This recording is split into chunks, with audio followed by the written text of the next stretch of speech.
Chapter 3. The Abstracted Empiricist. In Chapter 3 of the Sociological Imagination, Wright Mills turns his critical lens towards another dominant trend in sociology, abstracted empiricism. He argues that this approach, characterized by its focus on small-scale, quantifiable data, suffers from a similar flaw as grand theory, a failure to grasp the bigger picture of social life. Mills' main critiques of abstracted empiricism. 1. Loss of meaning. Abstracted empiricists, in their pursuit of objective data and statistical analysis, often lose sight of the meaning and significance of their findings. They focus on minute details and correlations, neglecting the broader context and implications of their research. 2. Neglect of history and social structure. Similar to grand theory, abstracted empiricism often ignores the historical and social forces that shape individual experiences and social phenomena.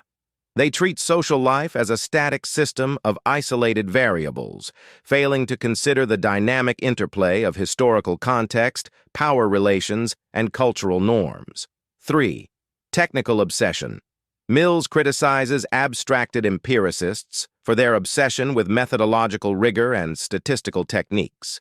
He argues that they prioritize the technical aspects of research over the actual substance and meaning of their findings. 4. Confirmation, bias, and trivial findings. Mills points out that abstracted empiricist research often suffers from confirmation bias, leading to the investigation and confirmation of pre-existing assumptions rather than challenging them. This often results in trivial findings that contribute little to our understanding of the social world. Mills' alternatives. 1. Focus on meaning and significance. Mills argues that sociological research should not only be data-driven but also driven by a desire to understand the meaning and significance of social phenomena. He calls for sociologists to connect their findings to broader societal issues and historical context. 2. Reintroduction of history and social structure. Mills emphasizes the importance of considering the historical and social forces that shape individual experiences and social structures. He argues for research that examines the interplay between these forces and the specific context of the phenomenon being studied. 3. Emphasize social issues and public relevance. Mills believes that sociological research should be informed by and contribute to a broader understanding of social issues and public problems. He encourages researchers to ask questions that have real-world implications and to translate their findings into actionable knowledge. Examples. 1. Mills uses the example of studies on unemployment to illustrate how abstracted empiricists often focus on individual characteristics and behaviors without considering the broader economic and social factors that contribute to unemployment. 2.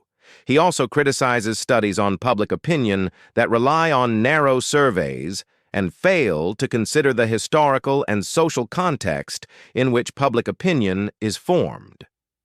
Overall, Chapter 3 of the Sociological Imagination is a call for a more meaningful and socially relevant approach to sociological research.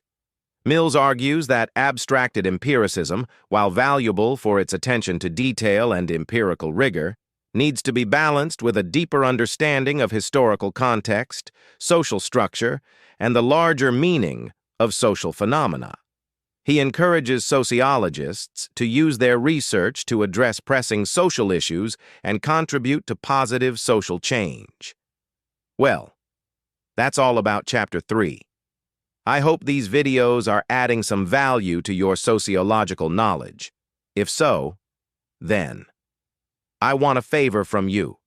Subscribing to this channel will motivate me to continue the work. And comment down below to let me know what kinds of videos you want me to make.